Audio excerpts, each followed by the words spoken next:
Hey guys, what's going on? So, I just got a brand new starter colony of isopods. These are powder orange isopods, and so I'm going to set up a habitat for them. And well, I know I already filmed the video about this with the dairy cow isopods. I kind of speeded through it, the video. Like, I kind of glossed over what I did, and so I was going to go into a more in-depth analysis of what I'm going to do for this one. So, let's build.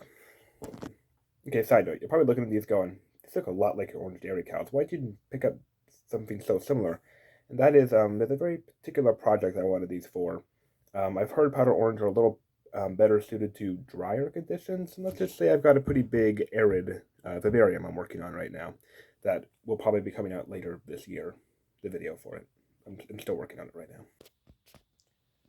Now, let's build. So, of course, we start with a container. Alright, so I filled up the container with dirt. As you can see, I went with a much deeper substrate layer than I did with the last tank, and that's because I want to see if I can maintain humidity better like that. You also notice that it sloped downward to this side. There's a reason for that. We'll talk about it shortly.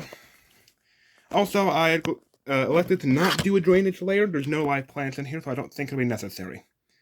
So the next step is to take some of this New Zealand sphagnum moss, get it a little hydrated, so let's go do that. As you can see, it's gone from this dry, boring stuff to this lovely, hydrated, moisture-retaining stuff, which the isopods will absolutely adore. Alright, so, sphagnum moss, nice and hydrated. As you can see, this stuff is amazing. It's moisture-retaining, so we're just gonna, well, first we're gonna mix a bit in with the dirt, just period, to have around. I'm gonna recreate my little trench on the side, and we're just gonna shove all the rest of this down in there. Because the idea is we can create a moisture gradient. So I mist this down. This area, this side, stays more humid than this side just due to all the moisture retention from the sphagnum moss. And then, the isopods can pick and choose, based on how moist they feel on any given day. Next, we're going to use some of this cork bark I have here, but that piece feels a little unnecessarily big, so I'm just going to break it in half, and then this will provide a nice little place for them to hide. Some, coverage will be cooler and damper under here. That's what they're looking for.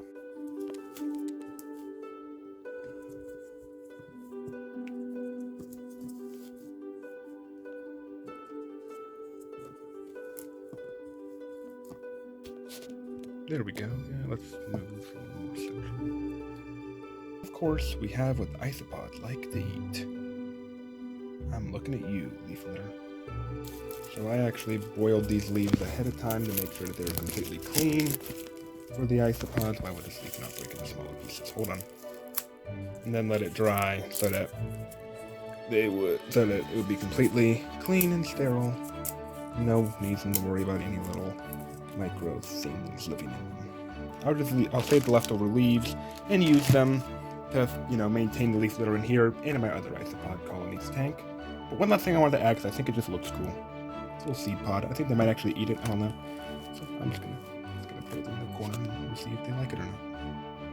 And with that, another isopod tank done. Less green, but that's because I'm using this darker colored sphagnum moss instead of the green stuff I used in the last one, and I think it's going to be pretty good. This looks about like a natural isopod habitat. Leaf litter and decaying matter and all that. That's awesome. Seed pod. So, I think it's time for the best part, to add them.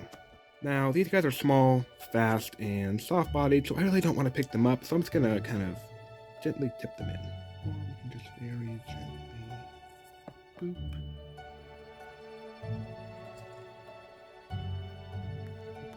Dirt. And they are in. Look at them go. Man, they're so fast. Look at the way they wiggle their antenna, man. I'm getting whiplash. And there we have it. Another isopod colony all set up. I don't know when I'm going to be getting the big project that's going to be used for done, but be sure to stay tuned. I'm sure it'll come out sometime this year. I'm Wolf Johnson. Be all I found this episode. I will see you on the next build.